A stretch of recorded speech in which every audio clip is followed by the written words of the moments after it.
Hello friends, welcome to రుచి వంటిల్లు.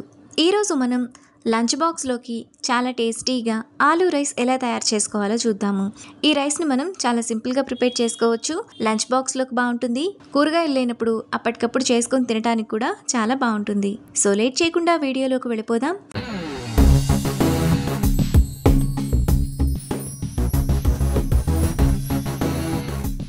ముందుగా ఆలూ రైస్ చేసుకోవడానికి స్టవ్ మీద ప్యాన్ పెట్టుకొని అందులో 1 టేబుల్ స్పూన్ పల్లీలు, 1 టేబుల్ స్పూన్ పచ్చిశనగపప్పు, 1 టేబుల్ స్పూన్ కందిపప్పు, 1/2 టీ స్పూన్ ధనియాలు, 4 ఎండుమిరపకాయలు, 1 రెమ్మ కరివేపాకు, 1 టీ స్పూన్ జీలకర్ర వేసుకొని ఫ్రై చేసుకోవాలి.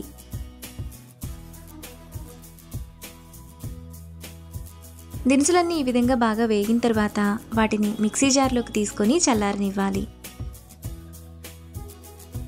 దినుసులు చల్లారిన తర్వాత అందులో 2 వెల్లుల్లి రెబ్బలు వేసుకొని కొంచెం బరకగా మిక్సీ వేసుకోవాలి. పొడిని ఈ విధంగా వేసుకున్న తర్వాత పక్కన పెట్టుకోవాలి. ఇప్పుడు స్టవ్ మీద ప్యాన్ పెట్టుకొని అందులో 1 టేబుల్ స్పూన్ ఆయిల్ వేసుకోవాలి. ఆయిల్ వేడైన తర్వాత 1 టీ స్పూన్ ఆవాలు జీలకర్ర వేసుకొని ఫ్రై చేసుకోవాలి. ఆవాలు చిటపట్లాడిన తర్వాత అందులో సన్నగా తరిగిన 1 ఉల్లిపాయ, 2 పచ్చిమిరపకాయలు, 1 రెమ్మ కరివేపాకు వేసుకొని ఫ్రై చేసుకోవాలి.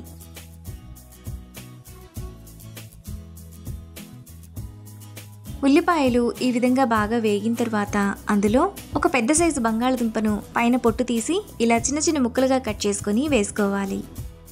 ఇప్పుడు టేస్ట్కి తగినంత ఉప్పు వేసుకొని ఒకసారి బాగా కలుపుకోవాలి.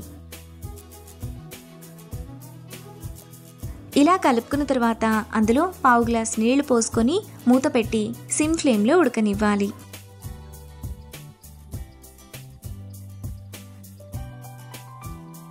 బంగాళదుంప ఈ విధంగా మెత్తగా ఉడికిన తర్వాత ఒకసారి కలుపుకోవాలి.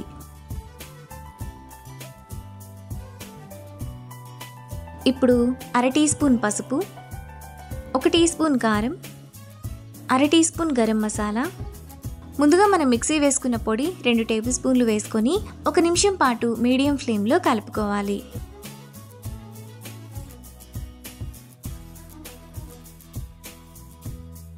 ఇలా కలుపుకున్న తర్వాత అందులో 200 గ్రాముల రైస్ను ఇలా పొడి పొడిగా ఉడికించుకొని వేసుకోవాలి.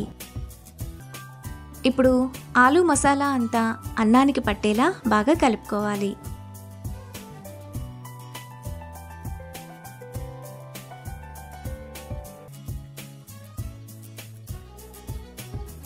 మసాలా అంతా రైస్లో ఈ విధంగా బాగా కలిసిపోయిన తర్వాత 1/2 కట్ట కొత్తిమీర తరుగు, 1/2 కట్ట పుదీనా తరుగు వేసుకొని ఒకసారి కలుపుకోవాలి.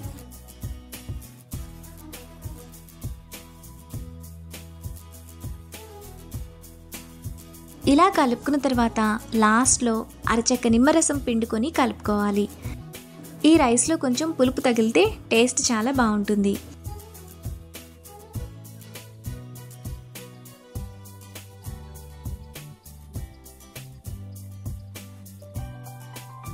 మనకు చాలా టేస్టీగా ఆలూ రైస్ రెడీ అయిపోయింది. ఇప్పుడు ఈ రైస్ను ప్లేట్లోకి తీసుకొని సర్వ్ చేసుకుంటే ఎంతో టేస్టీగా సింపుల్గా చేసుకునే ఆలూ రైస్ రెడీ. ఈ రెసిపీని మీరు కూడా ట్రై చేసి మీకు టేస్ట్ ఎలా కుదిరిందో నాకు కామెంట్స్లో షేర్ చేయండి. ఈ వీడియో కనుక మీకు నచ్చినట్లయితే లైక్ చేసి, షేర్ చేసి, సబ్స్క్రైబ్ చేయండి.